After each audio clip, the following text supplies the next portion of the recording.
Disiarkan langsung dari Kementerian Kesehatan Republik Indonesia, Radio Kesehatan untuk Indonesia yang lebih sehat. Halo, selamat sore Sobat Sehat. Bertemu lagi dengan saya, Audi Ramantio, kali ini di talk show siaran sehat. Sebelumnya saya menyapa dulu nih untuk Sobat Sehat yang mendengarkan secara langsung, baik melalui streaming di aplikasi Radio Kesehatan maupun di siaran di radiokesehatan.kemkes.go.id dan juga yang menyaksikan secara langsung melalui live Instagram Kementerian Kesehatan Kemenkes_RI dan juga yang menonton lewat tayangan ulang di YouTube Kementerian Kesehatan RI. Baik, Sobat Sehat. Maraknya kasus kecanduan judi online di Indonesia ini makin lama makin mengkhawatirkan di semua pihak nih, Sobat Sehat ya. Apalagi kalau udah masuk ke era digital kayak begini nih ya, itu judi online mudah banget didapatkan.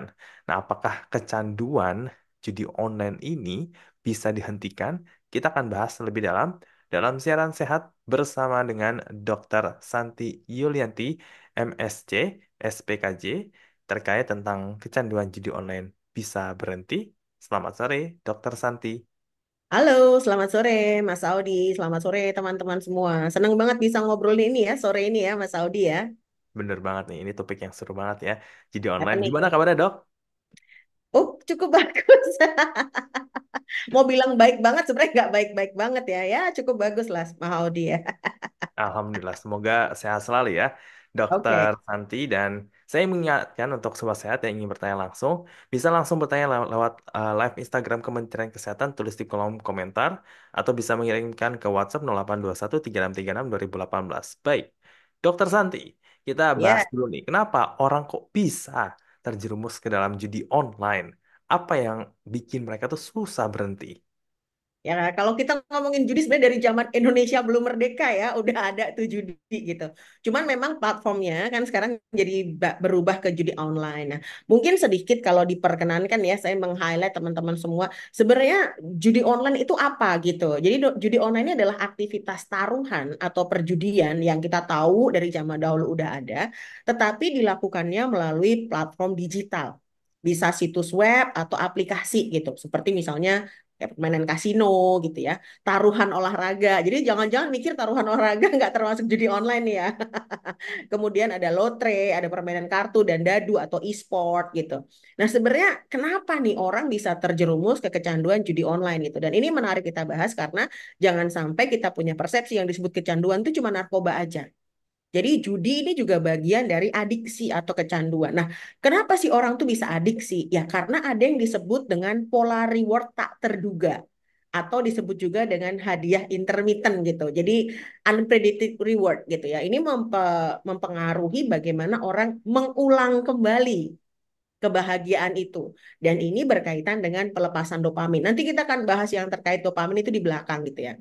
Yang kedua, berkaitan dengan judi online ini kemudahan akses. Diakui atau enggak, handphone tuh mungkin teman-teman berapa jam nih ada di tangan ya. Bahkan mungkin kayaknya susah banget. Ada yang makan harus pegang handphone, ada yang bahkan di kamar mandi pegang handphone. Jadi kayaknya handphone ini merupakan salah satu alat yang sering sekali menempel. Jadi emang akses kemudahannya itu gampang sekali. Kemudian promosi dan bonus. Diakui atau tidak ya, judi online ini luar biasa masuk di algoritma sosial media kita. Kayaknya apa-apa iklannya judi online. Apa-apa iklannya pinjol gitu ya. Nah, yang berikutnya adalah pengaruh sosial dan lingkungan. Nggak apa-apa kanan kiri juga pada main judol kok aman, kayaknya baik-baik aja ya. Jadi ya udahlah coba-coba dikit nggak apa-apa. Nah, yang berikutnya ini yang mungkin perlu kita evaluasi lebih dalam lagi dari sisi kesehatan mental adalah pelarian dari masalah atau menghilangkan kegabutan. Jadi orang dalam kondisi stres atau cemas atau sedih, ini kebutuhannya untuk mencari distraksi ini banyak. Sayangnya ketika mencari distraksi, ini kecemplung atau salah memilih dopamine source yang unhealthy gitu. Sehingga akhirnya menyebabkan pemberian kebahagiaan melalui reward tak terduga tadi untuk mengisi kegabutan atau kesedihan dengan mekanisme yang salah. Gitu Mas Audi. Hmm, ini menarik ya. Jadi orang gabut gitu kan, cari kesenangan tapi caranya salah gini. Nah, apa Mm-mm. aja nih dok, tanda-tanda atau gejala yang bisa kita perhatiin nih dari orang yang kecanduan dari judi online? Mm-mm. Jadi kalau kita bicara adiksi ya, bicara kecanduan judi online ini ada tanda-tanda yang bisa kita lihat atau kita evaluasi itu tiga gejala. Jadi nggak hanya gejala psikologis ya, tapi juga gejala fisik dan gejala sosial. Tapi mungkin aku highlight lebih banyak di psikologis ya, karena kita bicara mental health. Yang jelas tuh terjadi yang namanya obsesif berlebihan.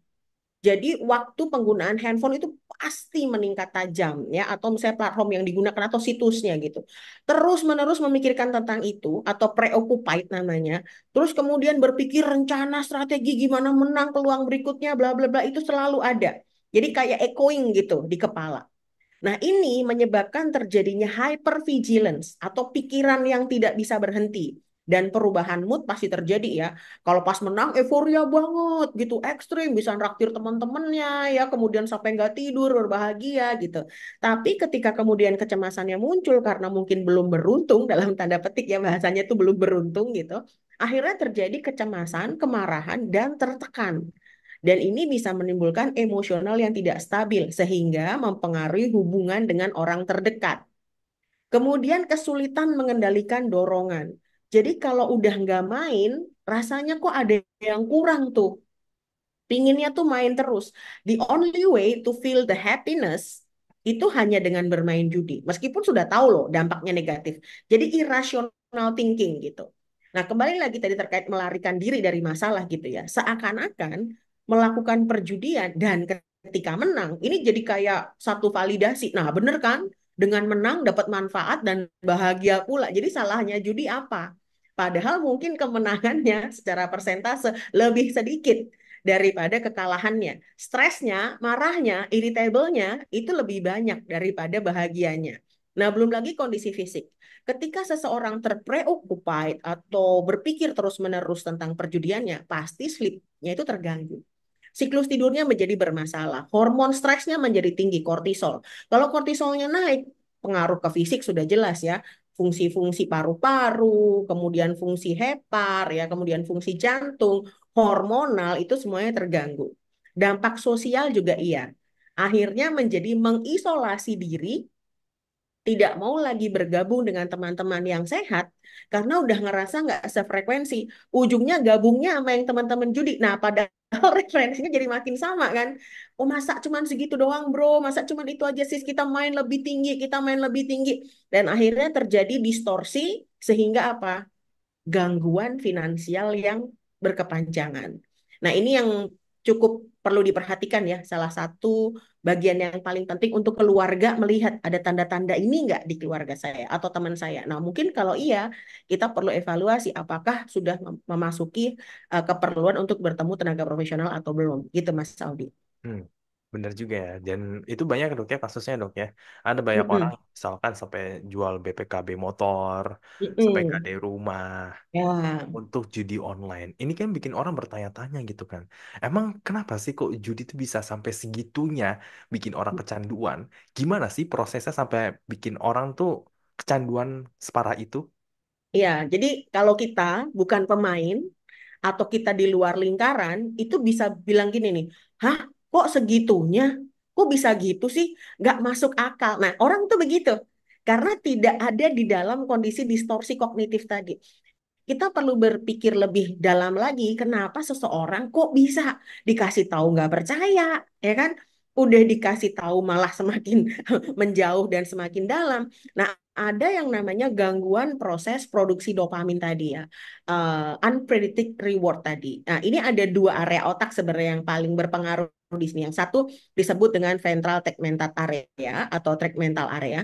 Ini nih sumber tempat memproduksi dopamin gitu. Nah, ketika dopamin ini diproduksi, dia akan diberikan ke seluruh otak termasuk yang namanya nucleus accumbens. Nah, nucleus accumbens ini terutama dalam sistem penghargaan tadi atau reward tadi tuh Mas Audi. Jadi si nucleus accumbens ini bertanggung jawab memproses respon dopamin yang dilepas setelah pengalaman menyenangkan gitu. Sayangnya, ketika seseorang itu mendapatkan pengalaman menyenangkan level 10 di otak itu menimbulkan yang namanya penambahan reseptor dopamin atau si penerima dopamin itu sendiri. Oh bro, kemarin dapat 10 bro, besok kalau dapat 10 kita overwhelm, tambahin dulu reseptornya jadi 12. Nah, karena si reseptornya jadi 12, 10 doang bro, masa cuma 10 bro, 12 dong. Nah dia produksi lagi dopamin. Lah kalau 10 itu dengan kemenangan satu kali, kalau 12 butuh kemenangan dua kali. Bayangkan ketika 10 kali main, menang satu kali. Jadi kalau mau menang dua kali, harus 20 kali main. Jadi inilah yang kemudian membuat akhirnya tuh unstoppable, nggak bisa dihentikan. Dan ini menyebabkan terjadinya kebutuhan dopamin yang semakin besar, semakin besar. Karena kepuasannya juga berubah ya. Jadi kalau sudah menang, kemudian merasakan 12 10 tadi kebutuhannya, besok 10 udah nggak seru tuh. Otaknya deh ya, cuman gitu doang. Naik lagi dong, naik lagi gitu. Akhirnya 12 13 20 50 dan itu yang menyebabkan terjadinya hijack prefrontal cortex. Logika udah nggak bisa jalan gitu Mas Audi. Tadi kalau Hmm. Mas Audi bilang sampai jual BPKB motor, begadaikan rumah, kalau motor sendiri sama rumah sendiri ya kadang-kadang Ah, BPKB orang, rumah rumah orang tua ini yang berbahaya gitu ya, sehingga perlu kita bantu sih teman-teman untuk kita bukan mendeskrit ya hari ini, tapi kita tujuannya memberikan awareness supaya teman-teman memahami bahwa ini bisa dibantu dan keluarga tahu bahwa memang ada treatment gitu dalam pengobatan judi online ini gitu. hmm, iya ya. Jadi begitu ya, sampai logika tuh bisa hilang gitu. Ya, karena Tuh, memang ini juga nggak sih dok, kayak orang penasaran gitu kan. Ah, kemarin bisa nih menang, masa hari ini nggak bisa gitu kan. yes. Ah, si Itu Anu yang bisa disebut tuh menang dengan cara kayak gitu, masa saya nggak bisa gitu kan. exactly ya. Itu yang disebut unpredicted reward tadi. Nggak kayaknya gini nggak sih, gini nggak sih? Ternyata iya. Waduh, itu lebih enak tuh. Tapi kalau predicted Mm-mm. reward, saya berprestasi, belajar, jadi juara. Kan udah bisa diprediksi. Itu nggak seheboh kalau unpredicted gitu. Makanya gambling itu betul-betul luar biasa gitu. Bener banget nih. Nah, dok, ada nggak sih dok jenis terapi atau bantuan profesional yang bisa membantu para pecandu judi online ini nih untuk segera sembuh dari kecanduannya? Ya, menarik pertanyaan ini ya, supaya sekaligus teman-teman memahami fungsi dari psikiater itu apa gitu. Karena orang berpikir kalau belum quote gangguan jiwa berat, skizofrenia, atau orang mungkin masih melihatnya gila gitu ya, belum datang ke psikiater. Padahal terms gila itu udah nggak kita pakai lagi.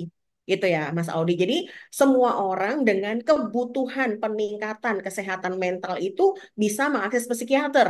Jadi nggak harus nunggu sakit. Jadi kok mulai ngerasa, dok kok saya judi-judi begini kok mulai ganggu kehidupan saya ya gitu. Datang aja, dok kok saya sama pacar lagi sering-sering berantem ya, datang nggak apa-apa. Jadi bukan dalam rangka harus kuratif atau menyembuhkan, tapi preventif supaya nggak sakit pun juga bisa gitu. Jadi yang pertama, kalau sudah memang mengalami gangguan ya, sampai mengganggu fungsi sehari-hari, sudah masuk ke patologis atau sudah menjadi disorder, maka disarankan untuk mendatangi tenaga profesional seperti psikiater itu untuk mendapatkan satu psikoterapi namanya ya. Jadi kognitif behavior terapi bagaimana mengidentifikasi pola berpikir maladaptif tadi dengan mengganti yang lebih sehat gitu. Ada juga yang namanya dengan terapi kelompok. Ada sih kayak misalnya Gamblers Anonymous gitu ya. Kayak dulu tuh Alkohol Anonymous itu ada. Jadi menyediakan dukungan emosional teman-teman yang mengalami hal yang serupa, peer support gitu. Kemudian juga membantu untuk teman-teman bisa merubah gaya hidup ya, mencarikan healthy dopamine source gitu kan. Tadi unhealthy dopamine source tuh dengan gambling. Nah, kita pakai healthy dopamine source seperti apa? Sport gitu ya. Kemudian aktivitas hobi baru yang lebih challenging tetapi tidak mengarah ke adiksi yang berbahaya. Kemudian manajemen stres dan emosi, ya ini nanti tergantung baseline-nya apa. Apakah ada mood disorder, apakah ada anxiety, apakah ada depression gitu. Kemudian juga ada yang namanya farmakoterapi dengan obat-obatan, kebutuhan untuk memblok beberapa reseptor tadi supaya tidak mengirimkan impuls-impuls kebutuhan dopamin yang terus-menerus gitu. Atau bisa juga dengan mood stabilizer, bisa juga dengan ansiolitik anti kecemasan gitu. Dan tentunya apabila dalam proses ini bisa berkolaborasi dengan keluarga dan juga dengan financial advisor, maka sebaiknya memang dibantu untuk penyelesaian masalah finansial bila sudah sampai ke arah gangguan finansial yang cukup berat. Jadi Hmm. memang kompleks pengobatannya, membutuhkan banyak sources, ini yang perlu dipahami untuk teman-teman tidak berpikir bahwa ini dead end, enggak. Ada way out, tapi memang butuh proses dan butuh kolaboratif care gitu Mas Audi. Hmm. Oke, baik. Kemudian sebagai orang yang berada di sekitar orang-orang yang kecanduan judi online nih, Dok, apa yang bisa kita berikan nih dari keluarga ataupun teman nih untuk membantu seseorang dari kecanduan judi, terutama yang online? Mm-mm. Ya, sadly memang ya kesulitannya ketika kita bicara judi online compare to narkoba gitu ya. Judi online ini kan easy to access banget tuh, Mas Saudi ya. Begitu ada internet, semuanya tuh bisa jalan gitu. Berbeda kalau narkoba ya harus ada penjualnya gitu kan. Kekhawatiran ditangkap polisi di mana-mana juga ada, hukuman penjara dan segala macam gitu.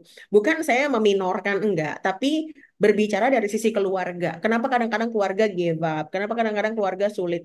Ya keluarga nggak bisa matanya nempel 24 jam gitu kan. Terus seandainya keluarga memutus akses internet, padahal kebutuhan orang ini juga bekerja menggunakan internet. Misalnya dia harus balas di WA group, dia harus mengerjakan segala sesuatunya secara online, kirim email, kan mau nggak mau ada nih gitu. Tetapi pemahaman yang utama adalah keluarga perlu memahami keterbatasannya juga. Jadi selalu libatkan tenaga profesional supaya tidak terjadi yang namanya relationship burnout. Hati-hati kalau keluarga mengalami relationship burnout, ini bisa menjadi sakit semuanya.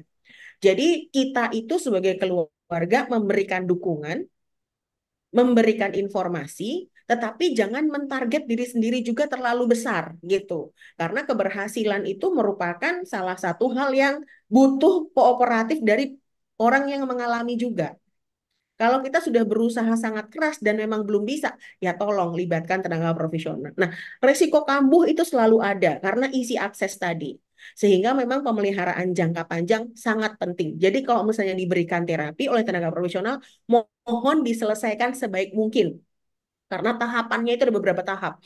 Banyak yang drop out di tengah-tengah karena ngerasa, udah oke, udah baik, padahal belum selesai terapinya. Jadi jangan terburu-buru, ikutin aja standar dari terapi yang dokter berikan. Karena itu akan memberikan hasil yang paling maksimal. Jadi jangan buru-buru drop out gitu. Eh, Mengikuti prosedur yang ada, niscaya sih akan memberikan hasil yang lebih baik lah. Hmm, berarti sabar adalah kunci ya, Dok ya. Iya dong ya. Soalnya kalau nggak sabaran kan ya baru jalanin terapi sedikit, terus ngerasa sembuh, terus udah lepas. Akhirnya Banyak yang gitu kambuh ya. lagi gitu kan ya. Apalagi kalau misalkan masih gaul sama teman-teman yang judi online juga gitu kan. Ya, susah juga kan Nah, kalau kayak gitu ya dok ya. Nah, bahaya banget. iya. Nah dok, kalau begitu orang tuh bisa recovery dari judi online itu mungkin durasinya itu macam-macam dok ya, tergantung keparahannya sama bagaimana dia mendapatkan dukungan dok ya. Tapi gimana dok supaya bisa membantu orang itu tuh untuk cepat sembuh lah gitu kan? Ya, sadly nggak bisa cepet ya. Tadi ya, ini kronis, jangka panjang gitu. Kalau kita bicara berapa lama gitu ya Mas Audi, betul Mas Audi tadi menyampaikan, memang bervariasi banget. Waktunya tergantung dia berapa lama sakit, derajat keparahannya juga. Tapi kita ngomong secara general dulu ya Mas Audi ya. Jadi kalau kita bicara secara general, pengobatan untuk kecanduan judi online ini membutuhkan waktu ya kurang lebih 6 bulan ke atas gitu ya. Paling singkatnya tuh 6 bulan. Jadi please jangan drop out sebelum 6 bulan. Jadi tahapan yang pertama disebut dengan tahapan pemulihan. Tahapan pemulihan ini tuh kurang lebih 1 sampai 3 bulan gitu, Mas Audia. Nah, di tahapan pemulihan ini, dokter itu akan berfokus pada menghentikan perilaku judi dan mengelola gejala-gejala awal seperti cravingnya. Kan kalau orang lagi tiba-tiba suruh berhenti kan craving banget ya rasanya. Aduh, pikirannya masih preoccupied kayak tadi yang saya bilang gitu ya. Masih ke sana terus gitu. Bayangkan ketika proses ini ya membuat orang itu menjadi craving, dia ditahan, pasti terjadi yang namanya emotional unstable kan? Mm-mm. Nah, kita membantu klien ini untuk tadi mencari dopamine source yang lebih sehat. Nah, misalnya nge-gym, bayangin ya, kalau nge-gym harus ke tempat gym, olahraga harus berkeringat. Sedangkan ketika main online bisa di ruang AC, santai-santai gitu. Apa yang bisa menggantikan sehebat itu? Sulit. Makanya prosesnya juga butuh 1 sampai 3 bulan craving. Ini tingkat kegagalan sangat tinggi di fase ini gitu. Jadi memang ups and down banget. Nah, memang kalau kita kombinasi dengan cognitive behavior therapy ya, bagaimana merubah pola adaptif ini juga harus intens. Kalau bisa ketemu seminggu sekali, 2 minggu sekali untuk melihat bagaimana proses-proses berpikirnya sudah mulai tertata atau belum. Baru nanti fase tahap berikutnya adalah tahap adaptasi ya. Ini di 3 sampai 6 bulan. Nah, di adaptasi ini fokus terapi kita adalah mengembangkan kebiasaan baru dan menguatkan pengendalian diri. Jadi udah mulai memulihkan fungsi-fungsi otak tadi ya, mengontrol impuls gitu. Kemudian bagaimana membuat teman-teman bisa lebih masuk ke dalam pasien ya atau pada teman yang mengalami permasalahan ini sehingga dia lebih ada di dalam circle sehat. Sudah tidak lagi bersama circle-nya yang tidak sehat. Nah, kemudian yang maintenance ya, pemeliharaan jangka panjang. Jadi menjaga bagaimana dia bisa terlepas betul-betul dari source atau dari sumber yang bisa mempermudah dia untuk kembali mengakses judi online tersebut. Jadi ya memang ada yang namanya konsekuensi yang harus ditepatkan pada masing-masing orang yang mengalami. Nah, konsekuensi ini disetting di awal. Masing-masing orang konsekuensinya beda-beda gitu. Mungkin kalau untuk Mas A, konsekuensinya apa bila terjadi lagi, Mbak B, apa. Nah, ini adalah setting di mana nanti membantu untuk bisa lebih sustain dalam komitmen lepas dari judi online. Jadi tadi lama gitu, Mas Audi ya, 6 bulan ke atas lah. Jadi hati-hati di tahap awal ya teman-teman di 1 sampai 3 bulan ini yang paling berat karena ada craving tadi ya, behavior craving dan segala macam. Ini kebutuhan untuk mendapatkan support yang terbaik itu sangat besar. Hmm. Gitu, Mas Al. Oke, baik. Nah, Dokter Santi, ini sudah ada masuk nih satu pertanyaan Oke. dari Auril. Selamat sore, izin bertanya pada Dokter Santi. Menurut dokter, apakah ada faktor perlindungan psikologis yang bisa diterapkan untuk menghindari masalah judi online ini, dok? Dan apakah ada terapi khusus untuk menangani jika sudah terlanjur masuk ke dalam kecanduan judi online? Ya, oke. Jadi seperti tadi yang saya jelaskan ya Mas Audia bahwa psychological background itu juga menjadi salah satu faktor yang besar. Karena tadi judi online itu bisa menjadi pelarian dari gangguan mood ya, dari gangguan cemas, dari depression itu juga bisa gitu. Misalnya relationship problem, aduh nggak enak nih relationshipnya begini, bikin gak nyaman, aku mesti cari dopamin, nah dopaminnya bisa ke judi online. Oleh karena itu assessment tentang adiksi perilaku itu panjang. Kita nggak bisa bilang, wah nih adiksi ini, wah ini obatin adiksinya aja. Baseline-nya harus kita cari nih. Apa nih baseline-nya? Kenapa dia mencari judi online sebagai tempat dia melarikan diri? Itu nggak ada orang sekonyong-konyong koder langsung judi kan. Pasti dia mencari sesuatu ya, dopamin tadi. Kenapa dia sampai butuh dopamin yang berlebihan dan kenapa dia seeking dopamin yang unhealthy? Itu yang kita evaluasi dan nanti kita bantu. Nah, tadi terapinya dengan cognitive behavior terapi ya, psikoterapi tadi gitu. Kalau misalnya baseline-nya adalah depression, maka antidepresi kita berikan gitu. Kalau ternyata gangguannya ini ada baseline bipolar ya, maka mood stabilizer. Kalau ternyata misalnya ada kecemasan yang tinggi atau misalnya memang ada kondisi patologis obsessive compulsive disorder, ya kita berikan obat-obatan yang untuk obsessive compulsive disorder. Jadi tidak hanya terapi perilaku ini diberikan untuk perilaku berjudinya saja, tapi bagaimana baseline mental health-nya. Ini perlu kita perbaiki juga. Jadi bisa berjalan bersamaan gitu. Jadi bisa psikoterapi, farmakoterapi, bisa juga tadi dengan terapi-terapi yang memang spesifik untuk adiksi. Jadi kolaboratif care tadi gitu, Mas Audi. Oke baik, Dokter Sandi. Ini ada salam dari Andi underscore WY99. Kalian banget dok insight-nya, thank you. Oke, thank you Andi. Oke baik, Dokter Santi. Ini mungkin satu pertanyaan terakhir aja nih ya, dari Oh, Andi Y ini baru masuk nih. Dok, apakah benar kalau orang yang kecanduan judi itu efeknya sama seperti kecanduan narkoba? Atau sama nggak sih juga kayak kecanduan narkoba, kecanduan pornografi dan juga kecanduan-kecanduan lainnya?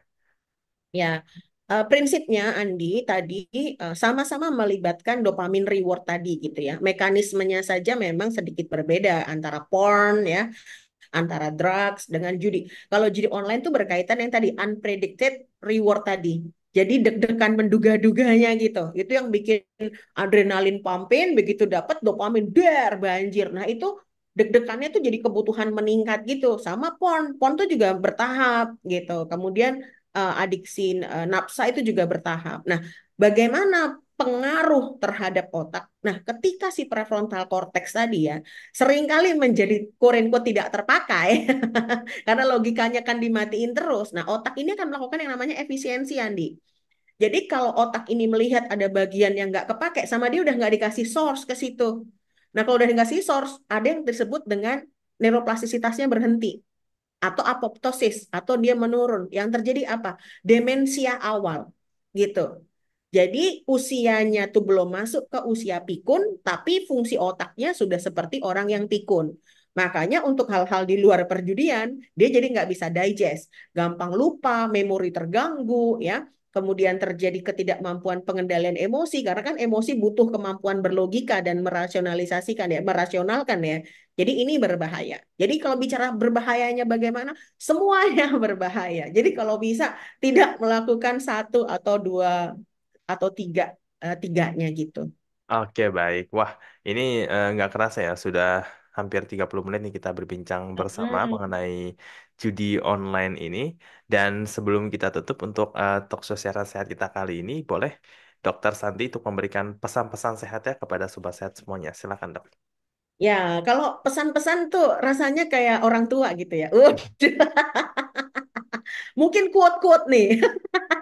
Ini adalah quote yang biasanya saya berikan ketika saya memberikan edukasi ya soal adiksi gitu, tentang kondisi ketergantungan ya, bahwa apalagi kita bicara tentang gambling. Jadi kemenangan sejati adalah ketika kamu bisa mengendalikan dirimu sendiri, bukan permainan. Berhenti berjudi bukan berarti kamu kehilangan, tetapi memulai kemenangan yang sesungguhnya. Setiap kali kamu mampu berkata tidak pada judi, kamu berhasil berkata iya pada masa depanmu. Begitu, Mas Audi.